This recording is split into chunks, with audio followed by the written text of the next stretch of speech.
नमस्कार दोस्तों, हॉन्टेड कहानी की एक नए एपिसोड और एक नई कहानी में आपका स्वागत है। आज हम बात करने वाले हैं एक ऐसी घटना के बारे में जो आज भी लोगों के साथ घटती है। और जिस वक्त हम ये वीडियो रिकॉर्ड कर रहे हैं या जिस वक्त आप ये वीडियो देख रहे हैं, उस समय भी ये घटना किसी न किसी के साथ हो रही होगी।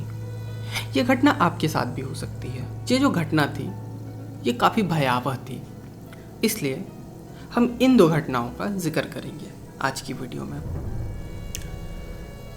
बात है 2014 की। एक विजय नाम का इंसान रहता है जो कि जॉब की तलाश में शहर आता है चंडीगढ़ में। वहाँ पे उसको किसी भी तरह की जॉब नहीं मिलती है, तो वो एक ऐसे इंसान के पास जाता है जिनका ट्रांसपोर्ट का बिजनेस होता है। वो इंसान के अंडर वो गाड़ियाँ चलाना शुरू करता है और धीरे धीरे एक साल गुजर जाते हैं। इस एक साल में विजय की सबसे बड़ी समस्या ये रहती है कि उसको ऐसा लगता है कि उसको इनफ सैलरी नहीं मिल रही है। मतलब कि जितना वो काम कर रहा है उतना उसको सैलरी नहीं मिल रही है। खैर, एक साल गुजर चुके थे, 6 महीने और काटता है विजय। और ये वही वक्त होता है जब उबर इंडिया में धीरे धीरे करके अपने पांव पसार रहा था। विजय को भी उबर के बारे में पता चलता है और जब विजय सुनता है कि वहाँ पे ड्राइवर्स को इतना फ़ायदा हो रहा है तो विजय काफ़ी खुश होता है। और वहीं पे वो सोचता है कि अपने लिए मैं एक गाड़ी खरीदूं, पर उसके पास इनफ पैसे तो थे नहीं। तो विजय एक काम करता है, वो एक ऐसे इंसान के पास जाता है जो उबर और ड्राइवर्स के बीच में बिचौलिए का काम करता है। मतलब उबर से अपने नाम पे गाड़ियाँ रजिस्टर कराता है, बदले में ड्राइवर्स को चलाने के लिए देता है, वो खुद नहीं चलाता है। उसमें उसका एक फ़ायदा होता है कि वो इंसान उस पैसे का कुछ % अपने पास रखता है, बाकी ड्राइवर्स को दे देता है। विजय इस तरीके से चलाना शुरू करता है उसकी गाड़ी। उसकी गाड़ी थी इंडिका, टाटा इंडिका। एक टाइम पे बहुत फेमस हुआ करती थी और आजकल उबर और ऐसे लाइक टैक्सी के लिए इसका इस्तेमाल काफ़ी ज़्यादा होता है। तो वो टाटा इंडिका चलाना शुरू करता है। उसमें पिछली जॉब से ज़्यादा फ़ायदा तो था विजय को, पर अभी भी उसे लगता है कि जो पैसे उसके मेहनत के हैं वो कोई और ले जा रहा है। खैर, एक साल और ऐसे ही वो गाड़ी चलाता है। ये करते करते 2017-18 आ जाता है और विजय कैपेबल हो जाता है। मतलब विजय का सामर्थ्य इतना ज़्यादा हो जाता है कि वो सोचता है अब मैं गाड़ी ले सकता हूँ। कुछ वक्त बाद वो गाड़ी ले भी लेता है। खैर, वो गाड़ी किस्त पे होती है, पर वो गाड़ी ले लेता है। विजय गाड़ी लेता है, 2 सालों तक लगातार गाड़ी चलाता है। इसी बीच गांव से वो अपने परिवार को भी शहर बुला लेता है कि ठीक है, अब मैं इनफ पैसे कमा रहा हूँ, अब मेरी पूरी फैमिली शहर में सरवाइव कर सकती है। तो वो अपने पूरी फैमिली को बुला लेता है। उसकी फैमिली में उसकी माँ, 2 बच्चे और उसकी बीवी थी। वो सारे लोग शहर आ जाते हैं। बच्चों का दाखिला अच्छे स्कूल में हो जाता है और बच्चे पढ़ना लिखना शुरू करते हैं। विजय अपनी जॉब पे फोकस रहता है और माँ और उसकी बीवी घर पे रहते हैं। विजय की ज़िंदगी काफ़ी खुशहाल चल रही थी। कुछ वक्त ऐसे ही गुजरता है। फिर दौर आता है उबर की कॉम्पिटिटर कंपनियों का। शुरुआत में उबर अकेला इंडिया में था, जिससे कि काफ़ी ज़्यादा प्रॉफिट बना रहा था। बाद में उबर की कॉम्पिटिटर कंपनीज भी आ गईं, टैक्सीज ज़्यादा हो गईं, टैक्सी ड्राइवर्स को सवारियां कम मिलने लगीं। अब विजय के साथ एक समस्या थी कि वो उतने पैसों में सरवाइव नहीं कर पा रहा था। जहाँ दिन की 10 सवारियां मिलती थी, अब 2-3 ही रह गई। और अब विजय की पूरी फैमिली शहर में थी, तो वो सरवाइव नहीं कर पा रहा था। विजय ने ये डिसाइड किया कि अब वो प्राइवेट सवारियों को भी ले जाएगा, ले आएगा। तो वो ये भी शुरू करता है। विजय ऐसे ही एक दिन अपने घर से निकलता ही है कि उसे एक बुकिंग आती है। विजय खुश हो जाता है। जाना था चंडीगढ़ से हिमाचल। वो पूरी फैमिली थी, जिसमें एक आदमी, 2 बच्चे और एक महिला थी, एक अधेड़ उम्र की महिला। खैर, रास्ते में जाते हैं 2 बजे ये सवारी लेके निकलता है और 6 या 7 बजे के करीब में ये हिमाचल के एक छोटे से गांव से गुजरता है जिसका नाम होता है अम्ब शहर। वो जैसे ही गुजरता है तो जिसने उसकी राइड बुक की थी वो उससे पूछता है, क्या तुम इस रास्ते से कभी गए हो? विजय झूठ बोल देता है, हाँ 2-4 बार मैं गया हूँ। वो इंसान फिर इससे पूछता है, क्या रात में तुम इस रास्ते से कभी गए हो? विजय फिर झूठ बोलता है कि हाँ मैं तो गया हूँ। और ये कहते कहते विजय थोड़ा सहम सा जाता है। उसे समझ नहीं आता कि ये इंसान ऐसे क्यों पूछ रहा है बार बार।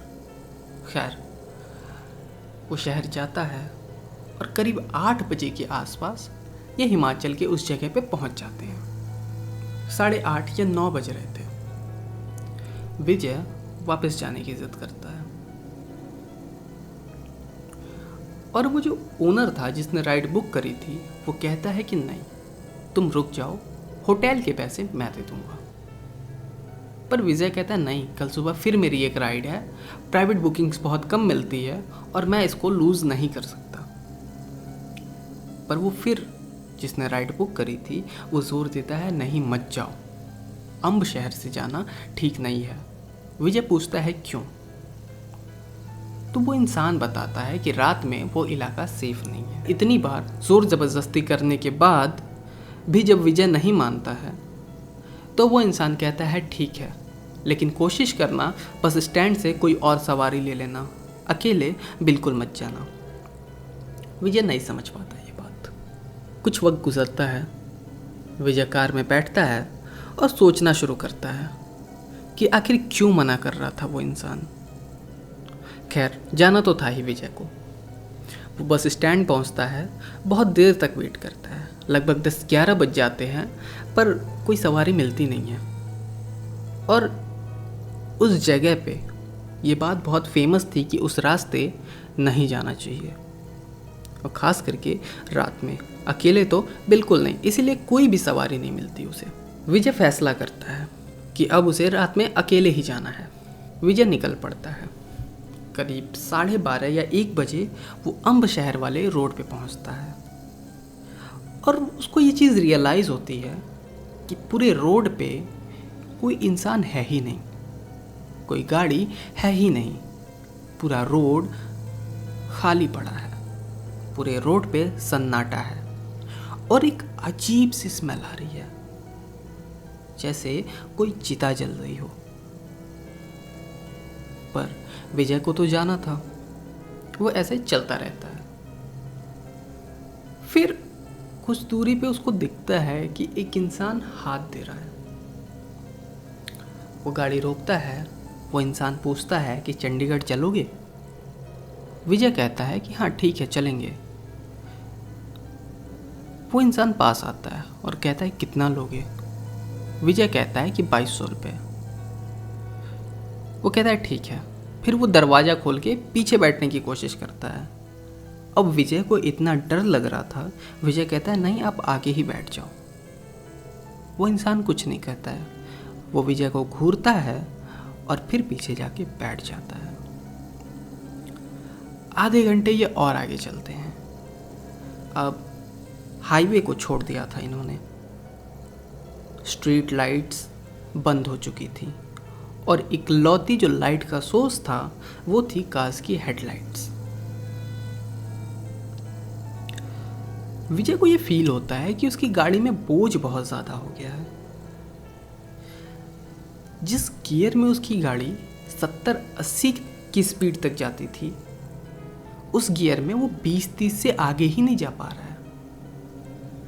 करीब 5 मिनट और चले होते हैं ये, और इनकी गाड़ी रुक जाती है और आगे बोनट से धुआं निकलने लगता है। ऐसा लगता है इंजन को किसी ने जला दिया है।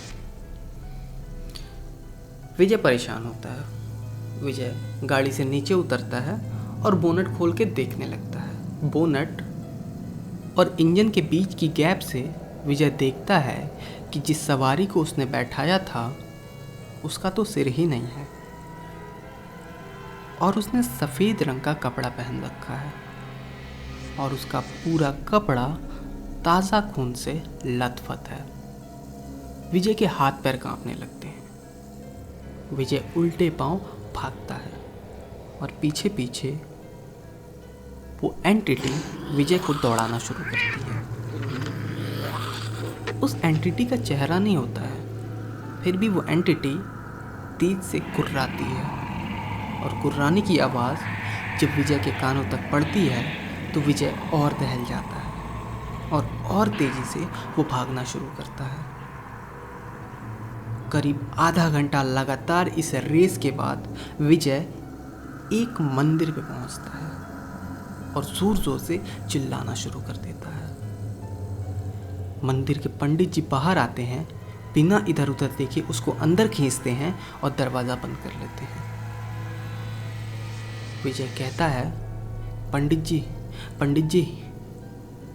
पंडित जी कहते हैं, पहले शांत हो जाओ और मुझे ये बताओ कि इस रोड पे तुम कर क्या रहे थे इतनी रात में। पंडित जी का चेहरा गुस्से से लाल हो चुका था। विजय पानी पीता है और उसे इतना डर लगता है कि वो हनुमान जी की प्रतिमा से सट के बैठ जाता है उनके चरणों में। कुछ वक्त गुजरता है और विजय सारी बात बताता है पंडित जी को। पंडित जी पूरी कहानी सुनते हैं और वो मुस्कुराते हैं और कहते हैं, सो जाओ। विजय कहता है, नहीं, मुझे जानना है कि आखिर बात क्या है और हर कोई मुझे क्यों मना कर रहा था। पंडित जी कहते हैं कि तुम अकेले नहीं हो जिसके साथ ये हो रहा है या होता है। ये हर रोज़ किसी न किसी के साथ होता है। हर रोज़ कोई ना कोई सिरफिरा ऐसा ज़रूर होता है जो लोगों की बात को मनगढ़ंत कहानी मान लेता है या फिर ओवर कॉन्फिडेंस में होता है। ऐसे ही कल की बात है। कल एक पंजाबी फैमिली रात में उस रास्ते से लौट रही थी। गाड़ी में गुरप्रीत नाम का आदमी, उसकी बीवी और 2 बच्चे थे। गुरप्रीत बहुत ही गुस्सैल और नकचड़ा इंसान था। उसकी बीवी के लाख मना करने के बाद भी गुरप्रीत नहीं माना और उसी रास्ते से आने का फैसला किया। बीच में उसे किसी ने हाथ दिया। गुरप्रीत की बीवी ने गाड़ी रोकने से मना किया। गुरप्रीत रोकना भी नहीं चाहता था, लेकिन वो एंटिटी हाथ देते देते बीच रोड में गुरप्रीत के गाड़ी के सामने आ गई और जोर जोर से हंसने लगी। गुरप्रीत को इस बात पे बहुत गुस्सा आया।